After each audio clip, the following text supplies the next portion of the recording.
Hi guys, it's Karen, and I truly hope you can hear me. Um, I am doing something very different tonight. I am going to do my first tutorial online. I've got most of the people that watch me are local ladies that I can't go around right now, and they don't need to be around me. And I had two people ask me to demonstrate two different things, and so I have agreed to show them on YouTube. Um, Susan, I have not gotten your picture yet. As soon as I get your picture, um, I will work on yours. Um, this one is for Paula, and Paula has a problem. She is making a book where a normal size piece of paper, the 8.5 by 11 that she's used to using, will not work because the book is too big. And so I'm going to show her some of the things that she can do that will allow her to have pages in her oversized book. I do have these. I make this size quite often, and it's just two uh, envelopes that I usually put together. I really like this size. I like the way it feels in my hand. I usually close this up and cover it with whatever cover I'm using. I do normally leave um, this one in there to make a pocket. Sometimes I leave these open for pockets, and sometimes I close them. But anyways, in order to do that, I like them to be 10 inches tall and 8.25 inches wide. I don't think that Paula's actual measurements are more like 8.5 inches tall and 10.25 inches wide. So we're close, just not exact. So the way to find out how big your actual papers need to be, you can lay it after you've got yours together. And I really don't want to put these together right now because I haven't decided, these are security envelopes. And I haven't decided, do I want to take them apart and turn them around and use the security part, or do I want to use the white part? So I'm not going to glue them. But when I get ready to make it, which I think she's already got her cover, I would glue up through here and up through here. And actually, I would glue here, here, and here, which closes that off. And then in here, I would glue right here, and down here, but I would not glue in the center where my signatures are going to go. And actually, if I want to leave the pocket, I would glue here and here, yeah, and down through here, and that would create my pocket. Now, what you need to do, Paula, is lay your cover out flat, and you're going to measure from the top to the bottom, and that's how tall your pages need to be. And if the best way probably to do your signatures, even if you're going to have a wide spine, it'll still pretty much work out. You're going to measure from this end all the way over to this end, and then you'll know how big your paper needs to be in order to have a page that is this wide. For example, my envelope or my cover would be 10 inches across. No, they're 8.25 from here to here, and it's 10 inches from the top to the bottom. So times 2, or if you measure from here to here, it is 15.5 inches. That's taking 1/4 inch off of each side. And if I take 1/4 inch off of the top and the bottom, that would make my pages be 15.5 by 9.5. Once you've determined how big your pages need to be, and here's where her problem comes in. She was having trouble figuring out what to do about larger pages. For larger pages, there's several steps you can take. You can, like this is an oversized envelope, and I'm looking for unconventional ways to make pages when I'm using a book that's too big. For instance, this is an envelope. And I cut the 3 sides out. Now I have a page that is big enough that I can cut it down to fit the measurements that I need. That's one way. And then you just cover all this up. One way to cover up is to use Franken paper. And Franken paper will work with a whole lot of different types of paper. And it helps cover up the things you don't want to be shown. For instance, on this one, I could just cover this and this, this and that. Or I could do the whole thing in Franken paper, and that way it won't show. Okay. When I originally learned how to do Franken paper, and this is one of the reasons I do not do tutorials, because I'm really bad about remembering things sometimes. I originally saw the Franken paper done by Nick the Booksmith, and since then I have done it with Dear Julie for a challenge. And all it is you're going to take, I had just a plain old piece of paper, and I took scraps of pages that I had cut off, and you just kind of glue them down. You can glue them completely down. You can put just enough to hold it in place and go back and sew over it. Either way, on this instance, I just glued. Then once you have it done, if your paper is not, like sometimes I use paper that does not have even edges, you can go back and cut it off, and then you have a page that you can use. This one is big enough that you can leave it the way it is and fold it, or we can put it together, and I'll show you how to do that in a minute. But this is what I mean when I say Franken paper. Like this was a piece of paper, and this was a piece of paper. This was a scrap. This is a scrap. All these are different scraps of paper. Now, we talked on the phone earlier, and I told you some of the things that you can use, and I'm going to show you some of that. This is paper that I got something in the mail, and it was wrapped around whatever it was that came in the mail. Instead of bubble wrap, I got this. And I keep stuff like that. This one's actually really interesting because it's kind of like a crafty paper, but it has glitter on it. That's pretty cool. And it probably isn't going to show. Yeah, maybe. But yeah, it's got glitter in it. But anyhow, you can straighten these out. These papers can be ironed. And when you get it out, it's big enough that, there you go. This one is a color that you can actually use just as it is because it's plain on both sides, other than the glitter.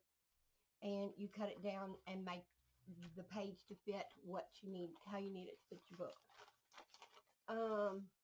One of the other things that I do, I use oversized envelopes. This one is my Christmas gift from my insurance company, was a calendar. This is plenty big enough. You slit it down the 2 sides. It's plenty big enough where you can get it down and make an oversized page in a book. Another thing I use is sugar bags. When I buy sugar, I keep the bags. The outside bag, of course, will have all of this on it, and if it doesn't fit, you can cover it up, Franken paper it. I just little colors on it, patchwork it. The inside, of course, is white, and that is big enough. You can cut it down and make whatever size page you need. The inside of the sugar bag is like craft paper, only it's like a big piece. And when you fold it out, it's easy to, you can write on it. It's not slicky. And both sides you're able to write on it. You do have to watch because usually your inside seam on your bag does not match the outside seam. Like this seam is still here, and on this bag, which is they're the same bag, the inside part I left the seam, and on the outside part the seam is gone. So I have learned to cut the bottom off, make sure the top's off, try to pull the bag apart a little bit, and you cut on the seam on the outside, and then you cut the seam on the inside. I did not do that on this one, but and that works with just about any size sugar. That was a 10-pound bag. I usually get mine either in 10-pound bags or 25-pound bags, and this is what a 25-pounder looks like. Occasionally you'll get this where the bags are glued together, but you can cover it up or put something there or cut that part off if you don't need it. But of course you can see these are kind of huge, and they'll make a lot of page. Very, very big. Probably more than one page. Then, sometimes I do keep, but there are other things that come in bags. For instance, dog food. And sometimes I can use them and sometimes I can't. And I use them only as a last resort because, and you can use cat food bags too. But the outside has a coating on it so that if the bag gets wet, it doesn't get to the dog food or cat food. And the inside is nice and writable, but it's going to be hard to get anything to stick to this because it's got that slicky on it. So if you can find something else, I suggest you find something else. And then the problem with the inside part of the bag is not only does it have a slicky on one side, it's very smooth on the other, but you have to be careful because sometimes you'll get this. This was towards the bottom of the bag, and I would have it in order to use it, I would cut it off because the reason it's slicky on the inside is if something happens, you don't want the residue off of this case, dog food, to get, I would just cut it off. The acidity in it, and I just wouldn't use it. So there's another reason why if you use dog food or cat food bag, you want to be careful. You don't want the oils off of the food to be in your book, and you don't want, it's hard to work with the slicky part. So as a last resort, you can do that and use it for pages. Some of the better ideas are you can get paper tablecloths that come on a roll. For instance, this is the one that my church used for our Valentine dinner. I am not going to use it for paper. I took it because this was our table and my grandkids did the drawing. And I wanted to keep it. I just haven't done anything with it yet, but it will be cut out and put in one of my journals. But the point is, you can buy these. You can get them from like places like Sam's or any restaurant supply place. Costco, Sam's, etc. And they come in big old rolls, and you just cut off what you need. Other things you can use that come in a roll would be things like wrapping paper. Some of the wrapping paper is real thin, but you can glue two together. A lot of it comes in very pretty, and I just picked this one out because it was the one that's not in my wrapping paper bags. This was the easiest one to get to. and I got it on sale because I got it like last month, and it's way past Christmas. So I didn't have to pay very much for it, but I think it's beautiful. Um, but you can use wrapping paper. Cut it to whatever size you want it to be. You can also use, this came uh, at the end of the wrapping paper in the center. Instead of having a tube, sometimes they'll put thick paper on the inside to make it, to hold the roll on the inside. Of course, this is plenty big enough you can cut it up and make pages out of it. You can also buy plain old craft paper, um, in a roll like you would use it to wrap things in, but it's just craft paper. It's a little bit thinner than this. This is pretty thick because it's not as thick as a roll, but it's thicker than the craft paper would be. But you can make pages out of it. You can, like, I know at the Dollar Tree and the dollar stores, you can get things like, and this one actually came from Walmart. This is the top of a scribbler's drawing tablet for kids, and it comes with manila paper like this. Um, this was the size of this particular pad. I've used the pad, but I can save this. By the way, it's old because my kids are grown. But you can use this size paper and cut it down or piece it. And then doodle pads also come in this size. And when you buy one, you actually get, most of them have a nice chipboard back on them that you can use. So these pages will cut down to fit your oversized book. Then we have art tablets, that come in white, and these I've seen at Walmart. This particular one, somebody had used it, and I got it at the Goodwill for, I don't know, a little of nothing, and it had like a whole pad. So this is something you can use and cut down. And then the other thing that we discussed that I'm not sure that I made you understand what I was talking about. You can take 12 by 12 scrapbook paper like this. And in order to fold it in half, it's not going to be, my pages are going to be too short. So what I do sometimes is I splice it. Like, I know that I need my pages to be 15.5 inches from here to here. So all you do is okay, here's the 12. Okay, and 12,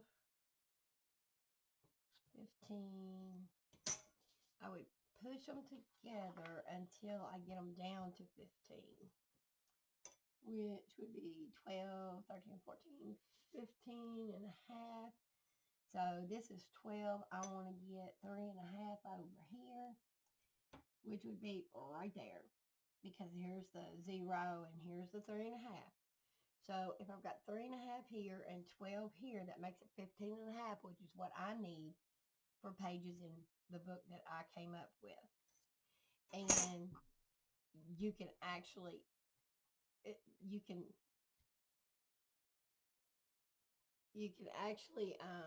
glue it down, but I would keep it for a pocket. So make sure it's lined up, and then you want to glue from here.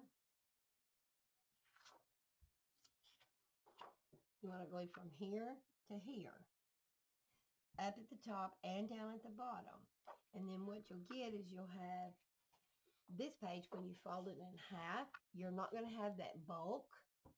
And you also will have a pocket, like you'll have a pocket on this side, and then on the other side of your book, you'll have a pocket here. That's one way to do it. This was what I was trying to explain. I wasn't sure I was doing a very good job over the phone.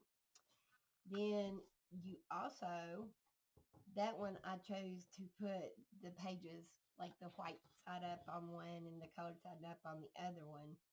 Or you could actually put your paper together like this. Oh, and by the way, if I did this, that gives me a colored pocket and a white, which will look pretty good. And your pockets will be on the inside in the center. When I have paper like this that I can put two pieces together and come up with a decent pattern, like these will, you can actually glue from here to here and then flip it over and glue from here to here, and then close it off. You glue from here to here and from here to here, and that will actually close it off. Your paper will be two pieces thick, but you're not going to be trying to sew your signatures over top of glue, and it will cut down on some of the bulk. And then if you don't want to cut it, you can cut it however short you want it this way, or you can flip it over, and I only need it to be like 9.5 inches tall, so I can take my 9.5, 10.5, 11.5, 12.5, I can take those 3 inches and pull up 3 inches and have a pocket across the bottom when my pages work. And I hope I made that plain enough to where you can understand. If not, call me back. And then there's one other thing you can do, especially if you have some really, really wide washi. And I've got the papers down here. I'm scared. I noticed that my lights stink. I don't have my pad. It's on my desk, and I should have probably cleaned it off and brought it over here to film. And I did it. But, and these papers are actually cutting down on some of the glare off the table. But if you have washi, I probably ought to turn it this way. If you have two regular size pieces of paper, and you can do that with them and either fold up what you don't need, or you can actually, if you're going to try to butt papers together, then you want to put them exactly side by side and use the widest washi you've got. And make sure that it's got really good sticky on it. If they're slapped together like this, you can take, and I'm not going to washi all the way up and down, but that's because I'd be sticking to my paper and I didn't want the glare to show up. But you pull your washi out, you start, whoop. Don't do it like that. That's what you don't do. You line it up to where it's even. You start with your washi above your paper and then pull it straight down. Don't pull too hard or get it too tight because you'll stretch it and it won't lay flat and it'll buckle. But you want to just lay it down from top all the way to the bottom. If it's not really good and sticky, you might want to turn it over and put just a bead of glue from here to here and here to here. This one is still very, very sticky. I don't like the shining on this one. I will tell you, the wider your washi, the easier it is to work. This one, it's awesome for this. And I have bought some really, really wide washi just so that I could splice pages. But, okay. This particular washi, you'd have to cut it off here. I've not used this particular roll yet. But it comes with backing on it, so my sticky is still, it's pretty sticky.